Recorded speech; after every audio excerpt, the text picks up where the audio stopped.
I wanted to talk to you today about Open Data Initiative. And what I wanted to talk about is specifically the applications that it's direct outcome of having the Open Data Initiative.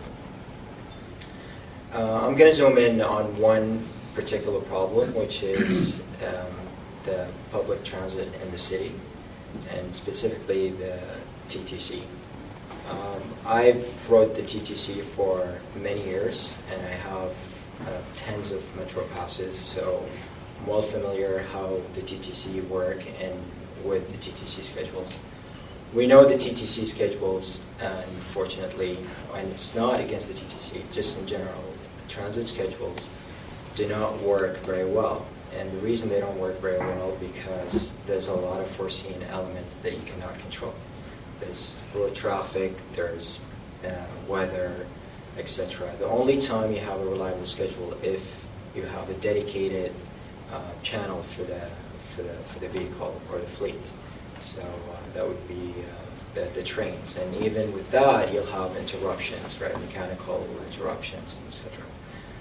So obviously, to solve this problem, you would need a real-time information about the vehicle locations and arrival time for these locations.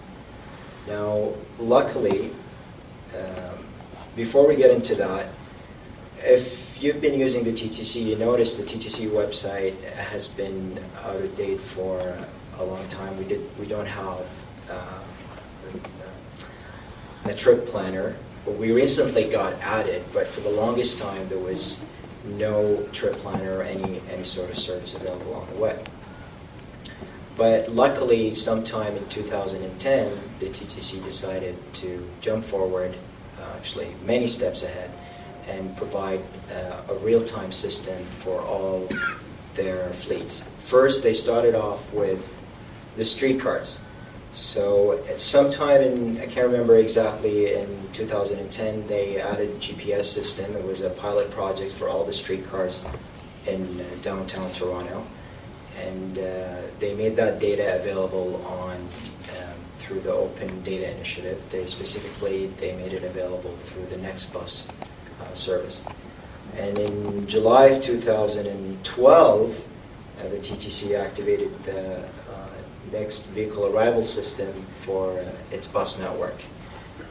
So there are over 10,000 bus stops in the GTA, and most of them in Toronto. And all those have tags. The tag is a 5-digit that identify the stop. And with that stop ID, you can get the arrival data for the next TTC bus or streetcar if you communicate to the next vehicle arrival system. What the TTC made available is, the first solution is in SMS text messaging. You basically type in the bus, the stop tag, and you get the arrival time. But it's limited to 10 text messages a day, and you have to look for the tag number and type it in. So obviously there are a better solution than that, and this solution giving the world we live in smartphones available for many of us, and a lot of us own smartphones. And the recent stats shows that half of the Canadians own a smartphone. So that's great news. And the first thing I thought about doing after I stumbled on the Open Initiative data and having the experience of building software was, what if I make that information available on the phone maps? And that way I can see every stop on the map, and on top of that I get the arrival time for that stop. There was a lot of apps that available on the App Store that work only if you're nearby the stop or you know the stop number, but that just doesn't work. That's just not easy. And the idea is the information is aggregated on the phone in real time. So, and then the stops are marked according to the direction they serve. So if you have a stop that serves the northbound, then it will have a letter N on it, and so on. And the stops that don't have any tagging means they serve more than one direction. On top of this, you also get the real-time location for the TTC vehicle on Google Maps. And that streetcar actually will move in real time, and the information is provided by the TTC. So having this real-time system is just an unbelievable impact on the TTC riders. I mean, it is a real time, but you have to understand real-time systems still limited to real-time constraints. But it's acceptable if it's within a second or a few seconds, and that's the information what we need. So what happened is this application was launched in February of 2011. It didn't really see much traction because there was no PR, no media coverage whatsoever, and it took about 4 or 5 months when exactly around July or late August when the TTC decided to turn on the system and switch the service, the next arrival time service for all their fleets, not just the streetcars. And what happened is the apps available on the App Store crashed because it couldn't handle the traffic, the data. And the app that I had was working, and that was my tiebreaker. And so if you go to the App Store, the other apps were not working, this one was working, and it took off. So what happened is, now we're pushing into a year and a half since the release date. There are over 200,000 users using the application, and the number of sessions per month are close to 4 million. So that means 4 million times a month TTC riders will launch this application, look up predictions in real time in different parts in Toronto. And as you can see here, people use it more than once a day. They use it like 3.5 times a day, and that means like in the morning, maybe at lunch you take a long lunch break, and in the evenings. And some use it 7 times a week. They rely on it for recreational or commuting. So obviously this is popular, and it connected with the citizens in Toronto. So now we get to the feedback, and been getting a lot of feedback. And the feedback has been terrific.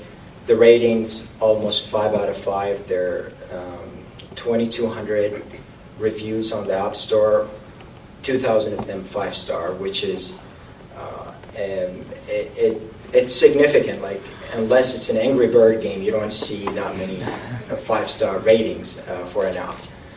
So the point that I want to try to make here, so open data initiative is great.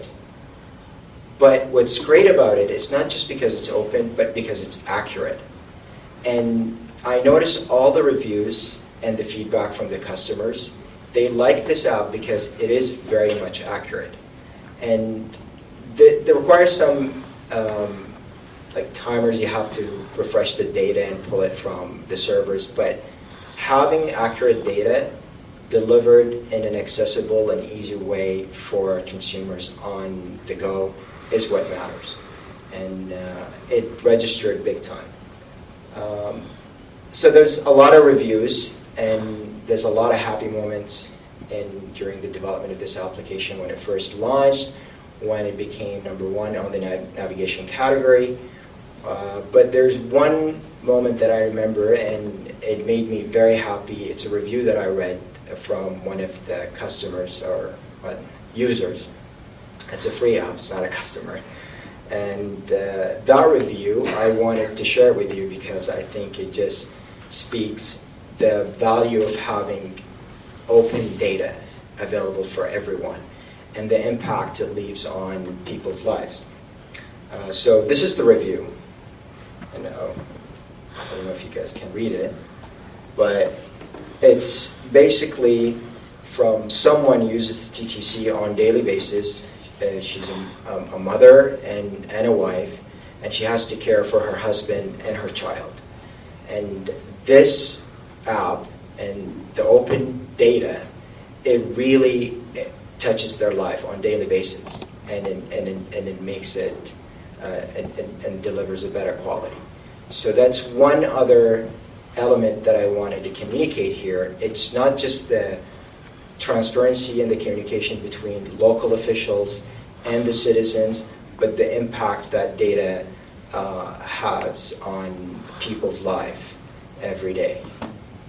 So with that, I want to end my